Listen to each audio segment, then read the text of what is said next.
Hello everyone, this side Talat, and today in this video we will start a new chapter, that is disaster and its management. So this is the chapter 10th of geography and this is the last chapter of geography. So we will read about कि disasters क्या होते हैं और किस तरह से ये control किए जा सकते हैं, किस तरह से हम अपना लाइफ और प्रॉपर्टी का जो लॉस है उसे थोड़ा सा रिड्यूस कर सकते हैं, थोड़ा सा उसे हम कम कर सकते हैं. तो इस चैप्टर में हम इन सारी चीजों के बारे में डिटेल में पढ़ेंगे. India is the 7th largest country in the world. आपको पता है एरिया वाइज अगर हम देखें तो हमारा इंडिया जो है वो 7th पोजीशन पर स्टैंड करता है. हम 7th पोजीशन पर हैं. और अगर हम पॉपुलेशन वाइज देखें तो वर्ल्ड में जो फर्स्ट मोस्ट पॉपुलस कंट्री है दैट इज चाइना, एंड हम चाइना के बाद 2nd पोजीशन पर हैं. तो India is the 2nd most populous country in the world. तो पॉपुलेशन हमारे एरिया वाइज हमारा कंट्री 7th पोजीशन पर है और पॉपुलेशन वाइज हम 2nd नंबर पर हैं. और इंडिया में इतनी सारे यूनिक फिजिकल फीचर्स हैं. मींस नॉर्थ में अगर हिमालयाज हैं तो हिमालयाज के बाद प्लेन्स भी हैं, वेस्ट में डेजर्ट्स हैं, रेगिस्तान है, और उसके बाद प्लेट्यूज भी हैं, कोस्टल प्लेन्स भी हैं, आइलैंड्स भी हैं. तो बहुत कुछ है इंडिया में. तो इंडिया का जो फिजिकल फीचर है वो अपने आप में बहुत यूनिक है. और यूनिक फिजिकल फीचर होने के साथ साथ इंडिया हमारा जितने भी डिजास्टर प्रोन कंट्रीज हैं उसमें से, यानी मोस्ट डिजास्टर प्रोन जितने भी कंट्रीज वर्ल्ड में हैं उसमें से इंडिया भी एक है. यानी जहां सबसे ज्यादा डिजास्टर्स आते हैं तो इंडिया भी उस लिस्ट में रखा गया है जहां पर सबसे ज्यादा डिजास्टर्स आते हैं. नेचर ने हमें बहुत सारे तरीके दिए हैं, बहुत सारी चीजें दी हैं कि हम इस लाइफ पर इस अर्थ पर अपनी लाइफ को सरवाइव कर सकें, इस अर्थ पर हम जी सकें. तो बहुत सारी चीजें हैं हमारे पास. तो अगर अर्थ हमारे लिए अच्छी है, अर्थ पर जितनी भी चीजें हैं जो नेचर ने हमें दी हैं, ऑब्वियसली अर्थ भी हमें नेचर ने ही दी है, तो नेचर की दी हुई हर एक चीज अच्छी है. तो कुछ चीजें बुरी भी हैं, कुछ चीजें हमारे लिए हार्मफुल भी हैं.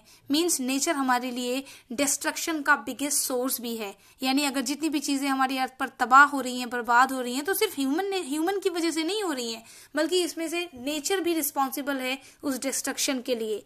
तो आप ये कह सकते हैं that nature is one of the biggest source of destruction. जितनी भी चीजें हमारी अर्थ को नुकसान पहुंचा रही हैं उन बड़े बड़े सोर्सेज में से हमारी नेचर भी एक इम्पॉर्टेंट सोर्स है. It can be due to earthquake, और हमारे अर्थ सरफेस पर डिस्ट्रक्शन के रीजंस बहुत सारे हैं. वो अर्थक्वेक से भी हो सकता है. That can be floods, droughts, cyclones, landslides and forest fire. इन सब चीजों की वजह से, ये चाहे आप कुछ भी कहें इन्हें, इनकी वजह से भी बहुत सारा डिस्ट्रक्शन हमारी अर्थ सरफेस पर होता है. तो जब ये चीजें हम एक्सपीरियंस हम नहीं करते, हमसे एक्सपीरियंस करने से पहले जब ये चीजें होती हैं तो इसे नेचुरल हैजार्ड्स कहा जाता है. तो ये जो नेचुरल हैजार्ड्स हैं इनसे बहुत सारी प्रॉपर्टी का नुकसान भी हो सकता है. बहुत सारी लाइफ का नुकसान, मतलब लोग मर सकते हैं. प्रॉपर्टी का नुकसान इन द सेंस अगर फसल बर्बाद हो जाए तो ये प्रॉपर्टी का नुकसान ही कहा जाएगा. जब इन नेचुरल हैजार्ड से, किसी हैजार्ड से जब कोई डिस्ट्रक्शन होता है, किसी जगह पर कोई तबाही आती है, तब हम इसे डिजास्टर का नाम देते हैं. अगर सपोज किसी जगह ये जितने भी मैंने नेचुरल हैजार्ड्स आपको बताया, इसे लाइफ एंड प्रॉपर्टी का नुकसान नहीं होता तो इसे नेचुरल हैजार्ड्स कहा जाता है. लेकिन जब इसे ह्यूमन लाइफ और ह्यूमन प्रॉपर्टी का नुकसान होता है, then these are not called as natural hazards, then these are called as natural disasters. तो अगर हम चाहते हैं कि हमारी लाइफ और प्रॉपर्टी का नुकसान कम हो जाए, हम उसे कम कर सकें इन नेचुरल डिजास्टर्स की कंडीशन में, इनके आने के टाइम या आने के बाद हम अपने आप को बचा सकें, तो हमें कुछ प्रिकॉशनरी मेजर्स लेने होंगे और उन प्रिकॉशनरी मेजर्स को लेकर हम इस नुकसान को थोड़ा सा कम कर सकते हैं. इस तरह की सिचुएशंस में ये जो हैजार्ड्स हैं, अगर हम अपना नुकसान कम कर लेते हैं तो कम कर लेने की सिचुएशन में ये हैजार्ड्स डिजास्टर नहीं बन पाएंगे. ये नेचुरल हैजार्ड ही रह जाएंगे.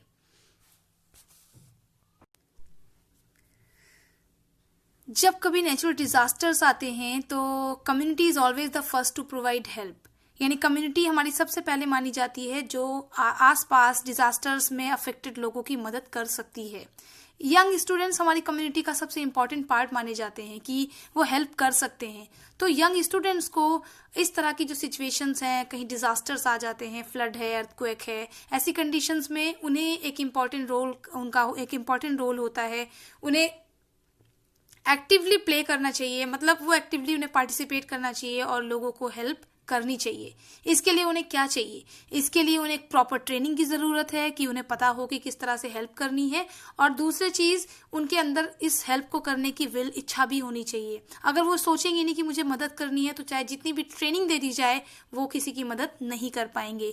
तो विल होना ज़रूरी है और ट्रेनिंग भी होना ज़रूरी है, क्योंकि बाकी जो लोग हैं, जो यूथ है, जो जवान लोग हैं, जो यंग स्टूडेंट्स हैं, इसलिए इंपॉर्टेंट माने जाते हैं क्योंकि जो लोग एजेड हैं दे कैन नॉट हेल्प, जो लोग बिजी हैं और इंडिपेंडेंट हैं, जो बाकी अपने बच्चों की खुद देख रेख कर रहे हैं और वो कहीं बिजी हैं, तो ऑब्वियसली वो भी कम टाइम मिलेगा। लेकिन जो यंग स्टूडेंट्स हैं, वो यंग है, यूथ है, एनर्जी है उनके अंदर, और वो इतनी ज़्यादा उनके ऊपर लाइबिलिटीज, जिम्मेदारियां भी नहीं हैं, तो वो सबसे इम्पोर्टेंट हिस्सा इसीलिए सोसाइटी का माने जाते हैं। Now next is earthquake. तो अर्थक्वेक की बात हम करेंगे। So this is earthquake. Earthquake क्या है?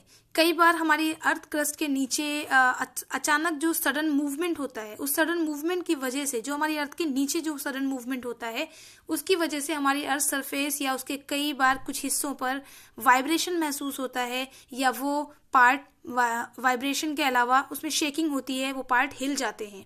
तो ये जो वाइब्रेशन होता है, this is known as earthquake. इसी को अर्थक्वेक कहा जाता है। अर्थक्वेक में ये जो शेकिंग मूवमेंट है, ये जो हमारी अर्थ पर सारी चीजों को हिला देने वाली कंडीशन है, ये सीस्मिक वेव्स की वजह से होती है। ये जो सीस्मिक वेव्स होती हैं, यही हमारी अर्थ सरफेस पर सारी चीजों को शेक कर देती हैं। The study of earthquake is called seismology. यानी अर्थक्वेक को स्टडी जब कोई करता है तो उसे सीस्मोलॉजी कहा जाता है, और वो साइंटिस्ट जो इसे स्टडी करते हैं, अर्थक्वेक को जो स्टडी करते हैं, उन्हें सीस्मोलॉजिस्ट कहा जाता है। आप देखिए, अर्थक्वेक के पीछे जो वेव्स हैं उन्हें सीस्मिक वेव्स कहते हैं। जो शेकिंग का रीजन होती हैं, अर्थ को हिला देने का रीजन होती हैं, वो सीस्मिक वेव्स की वजह से होता है। और अर्थक्वेक को स्टडी करने वाले जो लोग, इस अर्थक्वेक को स्टडी करना सीस्मोलॉजी कहा जाता है, और वो साइंटिस्ट जो अर्थक्वेक को स्टडी कहते हैं उसे सीस्मोलॉजिस्ट कहते हैं।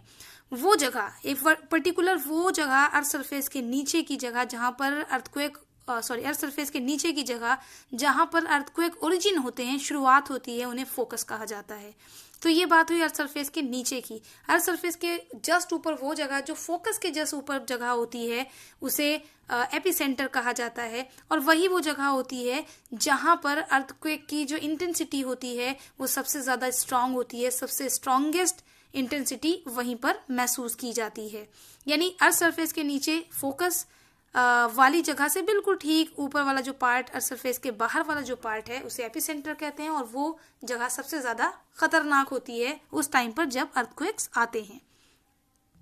हमारी अर्थ सरफेस पर मिलियंस अर्थक्वेक हर साल हमारी अर्थ एक्सपीरियंस करती है। हम नहीं करते हैं, हमारी अर्थ हर ईयर मिलियन अर्थक्वेक को एक्सपीरियंस करती है। लेकिन ज्यादातर इसमें से जो ट्रेमर्स हैं वो माइनर ट्रेमर्स होते हैं, और शायद हमें उनका पता ही नहीं चलता, वो अननोटिस हो जाते हैं।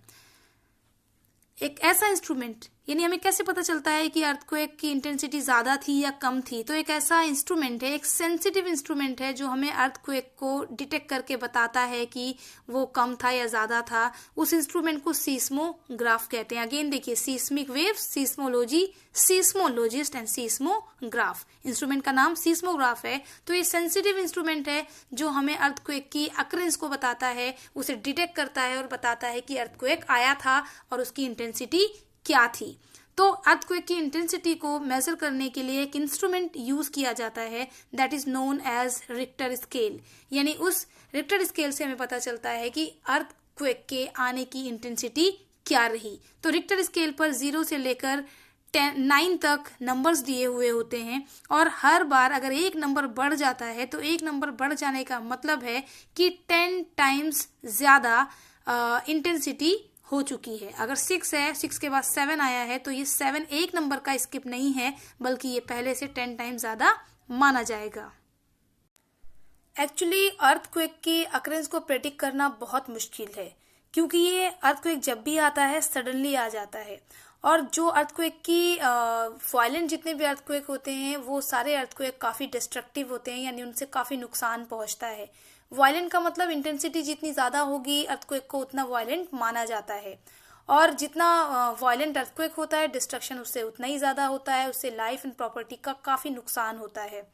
गुजरात में 26 जनवरी 2001 को जो अर्थक्वेक आया वो काफ़ी पावरफुल अर्थक्वेक था, जिसकी वजह से बहुत कुछ नुकसान हुआ था, बहुत चीज़ों का नुकसान हुआ। लाइक 20,000 से भी ज़्यादा लोगों की डेथ हो चुकी थी, 15 लाख से ज़्यादा लोग इंजर्ड हुए थे, और अबाउट 8 लाख हाउसेज यानी 8 लाख से ज़्यादा घर जो थे वो इस अर्थक्वेक में डिस्ट्रॉय हो चुके थे।